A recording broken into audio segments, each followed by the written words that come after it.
Hi friends, welcome back to Jaya home made వంటలు. ఈరోజు వరలక్ష్మి వ్రతానికి బెల్లం పొంగలి పాలు విరగకుండా పర్ఫెక్ట్గా ఈ కొలతలని ఈ టిప్స్ని పాటించినట్లయితే పర్ఫెక్ట్గా ఈ పొంగల్ని ఈజీగా చేసుకోవచ్చండి.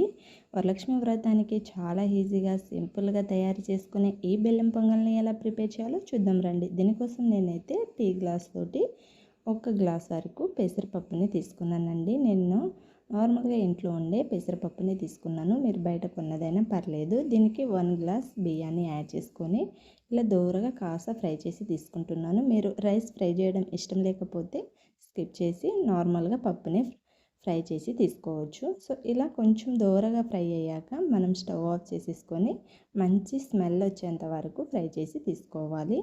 ఇలా ఫ్రై అయ్యాక ఒక కుక్కర్లోకి యాడ్ చేస్తున్నాను. దీన్ని 1 to 3 టైమ్స్ వరకు ఫ్రెష్గా కడిగి తీసుకోవాలన్నమాట.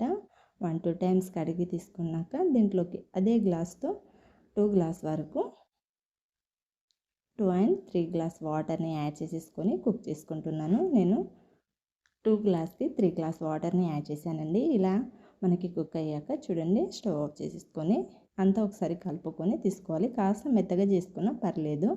దీంట్లోకి నేను పాలని యాడ్ చేసుకుంటున్నాను. ఇలా 2 గ్లాస్ పాలని యాడ్ చేశాను. మీకు పాల క్వాంటిటీ ఎక్కువ కావాలి అంటే కాస్త ఎక్కువైనా తీసుకోవచ్చు అన్నమాట. దీంట్లో 1 కప్ వరకు బెల్లాన్ని తీసుకున్నాను.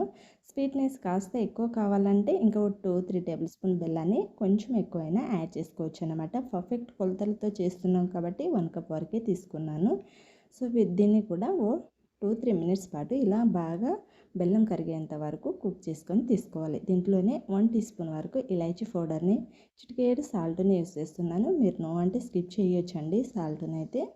సో ఇలా యాడ్ చేసేసి అంతా ఒకసారి కలుపుకొని తీసుకోవాలి. ఇలా కలుపుకొని తీసుకున్నాక పక్కన పెట్టేసుకొని స్టవ్ మీద మరొక కడాయి పెట్టుకొని దీంట్లో 1 టీ స్పూన్ వరకు నెయ్యిని యాడ్ చేసుకొని కొన్ని డ్రై ఫ్రూట్స్ని ఫ్రై చేసి తీసుకోవాలన్నమాట.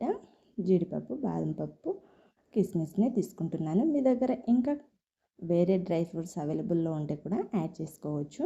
సో వీటిని కాస్త ఫ్రై చేసుకొని తీసుకున్నాక మనం పొంగల్లోకి యాడ్ చేసేసుకోవాలి. ఇలా కంప్లీట్గా ఫ్రై అయ్యాక వీటిని కూడా తీసి ఈ పొంగల్లోకి యాడ్ చేసేసుకొని అంతా ఒకసారి కలుపుకొని ఒక చిన్న బౌల్ తీసుకొని దీంట్లోకి సర్వ్ అవుట్ చేసుకుంటే మనకి మిగతా డ్రై ఫ్రూట్స్ని తర్వాత పైన కూడా యాడ్ చేసుకొని తింటే చాలా చాలా బాగుంటుంది ఫ్రెండ్స్. చాలా సింపుల్గా ప్రిపేర్ చేసుకోవచ్చు. అమ్మవారికి ఇష్టమైన ఈ బెల్లం పొంగల్ని పాలు విరగకుండా చాలా ఈజీగా తక్కువ టైంలో ప్రిపేర్ చేసి పెట్టేయచ్చు. నార్మల్గా కూడా ఎలాంటి ప్రసాదాలనైనా ఇవి ప్రిపేర్ చేసుకోవచ్చు.